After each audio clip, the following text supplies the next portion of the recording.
Scamp's been reading again tonight. And the story he found this time is a strange one. It's about a quiet little village, a place where nothing ever changed. There was a small village surrounded by fields and woods, tucked far away from any city. It was the kind of place people dreamed about when they imagined a quiet life in the countryside. Neat little houses lined the narrow roads. White fences bordered tidy gardens. And every morning the same villagers walked the same familiar paths.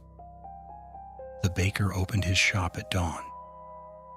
Children played beside the old stone well. Farmers worked the fields beyond the bridge. If you visited once, you might say the place was charming. But if you stayed long enough, you might begin to notice something strange. Because in that village, nothing ever changed. One morning, a man named Daniel noticed something unusual as he walked through the village square. Where the old corner shop once stood, there was now a house. A perfectly ordinary house. White walls, blue shutters, a tiny garden in front. Daniel stopped in the road and stared. He was certain the shop had been there his entire life. So he asked the baker about it. But the baker only frowned in confusion. "What shop?" he asked. "That house has always been there." Inside the house lived a family of 3.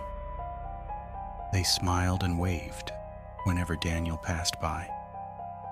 And every villager he asked gave the same answer. The family had always lived there. Daniel worked as the village archivist. His job was simple. He maintained records of births, homes, and land. So that evening he unlocked the archive room and began searching. Surely the records would prove he wasn't imagining things. He opened the village register and slowly turned the pages. And there they were. The family's names, written neatly in ink. According to the records, they had lived in that house for 20 years. Daniel closed the book slowly, because he was certain the house had appeared only yesterday. After that day, Daniel began watching the village more carefully, and slowly, he started noticing other things. A house that seemed slightly closer to the road. A path that curved differently than before. A tree that appeared where no tree had stood yesterday. The changes were always small. So small that most people never noticed. But Daniel did. And the more he looked, the more he realized something unsettling. It was as if the village itself was being rearranged. That night, Daniel could not sleep. Every sound in his house felt louder than it should have been. Every shadow seemed slightly wrong. So he did what he often did when something troubled him. He walked. The path up the hill beyond the village was quiet. Even the insects seemed strangely silent.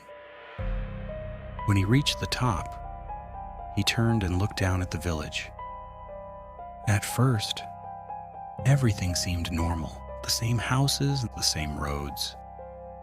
But the longer he stared, the more something felt wrong. The village looked too perfect, too evenly arranged, like something carefully placed on a table. Then the ground trembled, not violently, just a faint vibration beneath Daniel's feet. And slowly, a shadow passed across the village. It wasn't like a cloud. Clouds drift.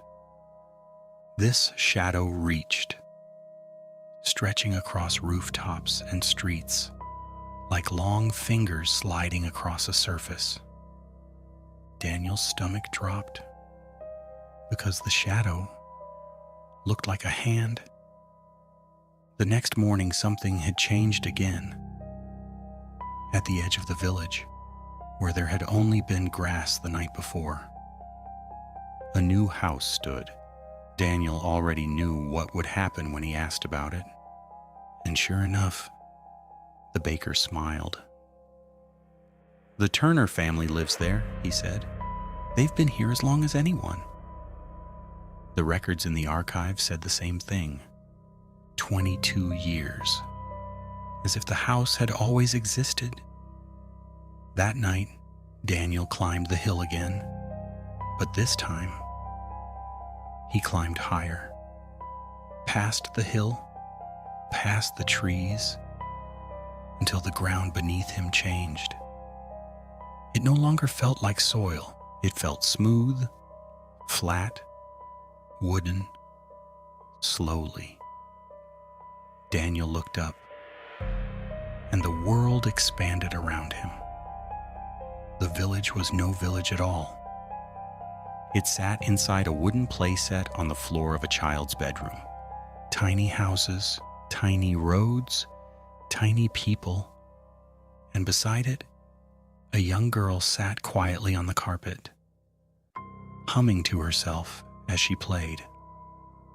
The girl carefully lifted tiny figures from one street and placed them in another. She moved houses, shifted roads, rearranged the village however she liked. Daniel tried to scream, but no sound came out, because from where he stood, he was no bigger than the tiny figures in her hand. Above the village, the girl's shadow stretched across the streets once more. Her hand slowly descended toward the town, searching, choosing, deciding. The girl paused. Her fingers hovered over the tiny houses. Then she smiled and gently picked Daniel up.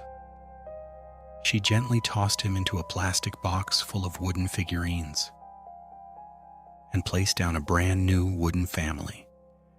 A family that had always been there. In the perfect little wooden village, nestled between the trees. If you ever find yourself somewhere that feels too perfect, a place where nothing ever changes, you might want to look up, because somewhere far above, someone might be deciding where to move you next. And that, my scamps, was tonight's tale. Thank you so much for listening to our first spooky tale. More uploads coming weekly. Please like and subscribe to help support the channel. And remember, all the best stories start after midnight. Sweet dreams.